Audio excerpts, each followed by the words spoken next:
What happens when you take a key and combine it with a blade and then throw in this guy and this guy and his two friends and just an unhealthy obsession with zippers and black coats? I mean, just so many zippers.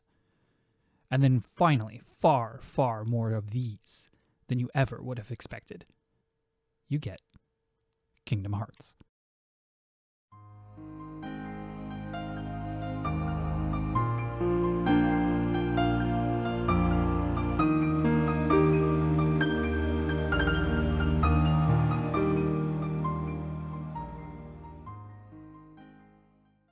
I love Kingdom Hearts. In the early 2000s, I was just getting into Final Fantasy, and Disney had always been a touchstone growing up. So when I first heard of the idea of a crossover, I was confused, but also very, very intrigued. I can't remember what I thought I was going to get, but I know for sure it was nothing like what we ended up getting. Nearly 20 years and almost as many releases later, we've arrived at a stopping point of sorts, a moment to take a step back and reflect on what has been. So it's with this series that I plan on replaying through the non-mobile titles and seeing where they fall on my personal list. Let me be upfront here. I'm a total hack. These videos and the opinions contained within will be awful. You may even hate them, but I needed to do this, for no other reason to say I did. So with no further ado, let's discuss the beginning of the amazing journey that is Kingdom Hearts. Before we get started, let me tell you what this video is and what it isn't. This video series is not an in-depth critique of the series, at least I don't intend it to be that. This is just me and my gut on why I like one title over the other. At times it may seem arbitrary or even contradictory, but I assure you that my final thoughts and rankings are true to how I feel about these games. To quickly set the scene, this was my first time playing through the Final Mix version of this game. I went through on Proud mode, and I played it on my PS4.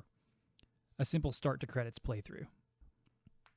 There will be spoilers, ranging anywhere from mild to extreme, and I probably will get into the end of the game, so this is your warning if you haven't played this series, and you ever intend to, and you hate spoilers, leave now.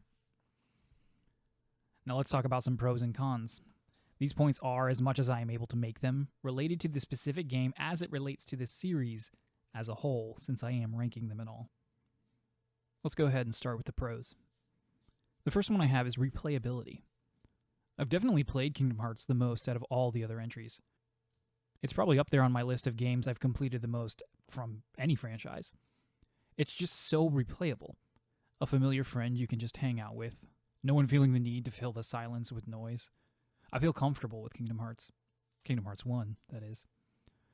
The pacing is fantastic, with no world outstaying its welcome and plenty of classic Disney locales to discover and explore.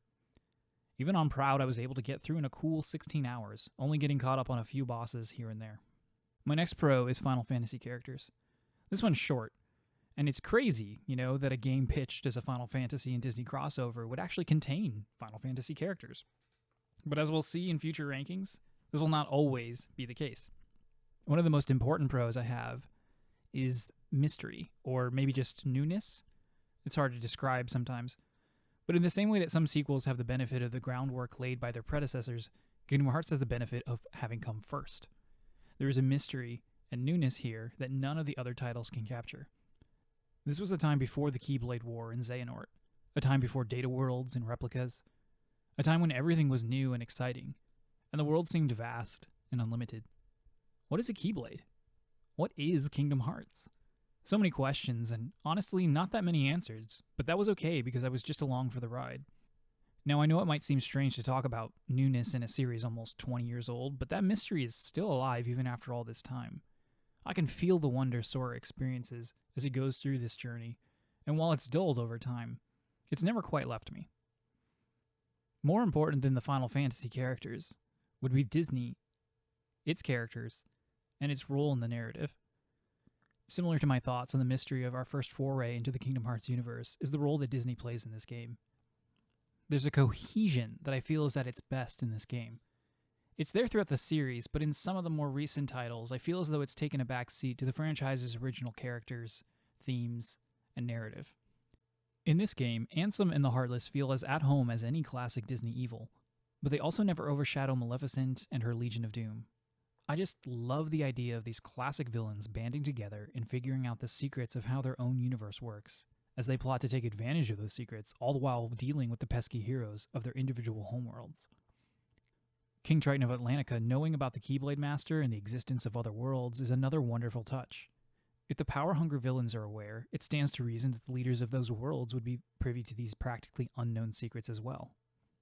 Similarly, you have King Mickey, who seems to be in an incredibly important position among maybe even all the worlds, searching for this mythical Keyblade, sending his loyal servants off to aid its master. This all culminates in Mickey's reveal at the end as you discover he's been in the realm of darkness and has discovered another Keyblade, when this was still a big deal. There's just an it factor here that's missing later on, one that's subtle, but also very noticeable. And my final pro is that Kingdom Hearts 1 is simple and clean. And no, I don't mean the song. I definitely do not fall into the camp that thinks the series is confusing or convoluted, but I will say that it's long.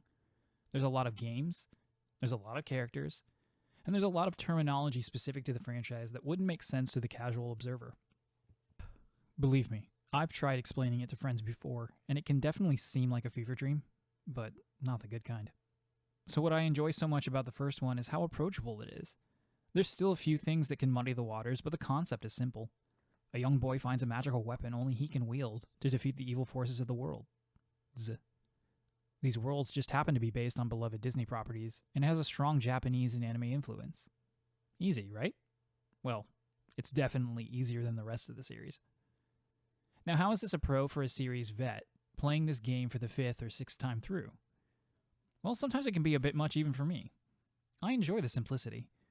I like that I don't need to know the specific reasons and causes for everything, and that I can just ride that fun wave of being a plucky good guy chasing down his bad boy best friend while he searches for his maybe someday girlfriend, with a side agenda of taking down the main villain. Now let's talk about some cons. First up, and really just my biggest and most important con, is that this is an old game. Some people would say that this isn't a fair critique for the older entries in a series, and while I think context should be given, I don't think it makes older titles immune to that criticism. While this game certainly holds up, there's no getting around that it suffers from the pitfalls that come with being the first. Nearly everything, from a technical level especially, has been improved upon. This series is known for mixing it up, mechanics-wise, but each game is more polished than the last in terms of combat, relative to their respective platforms, but we'll get to that in later videos. The platforming is just horrible. It's not a strong point for the series as a whole, but it's never worse than it is here, except for maybe in Days. You unlock the ability to glide eventually, but it comes far too late to make a huge difference. You may have noticed that so far I haven't touched on combat at all. Part of that is because Kingdom Hearts is first and foremost a story-centric series to me.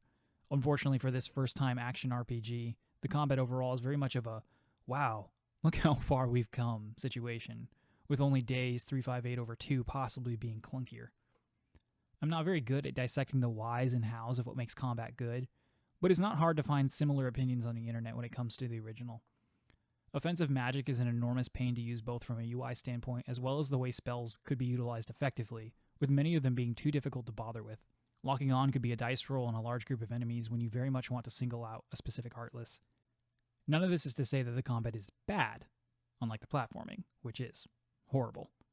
But it was simply improved upon in nearly every way. My next con, and I think sometimes this really is just me, are the Gummy ship missions. I have never once, to this day, spent any more time in a Gummy ship than was absolutely necessary. It's a horrible break in pacing to have to go through these to travel to new worlds. I've never been a builder kind of guy, and so I've never had any love for gathering the blueprints and materials for better ships, and then sitting down with that awful mechanic tool to create better ships.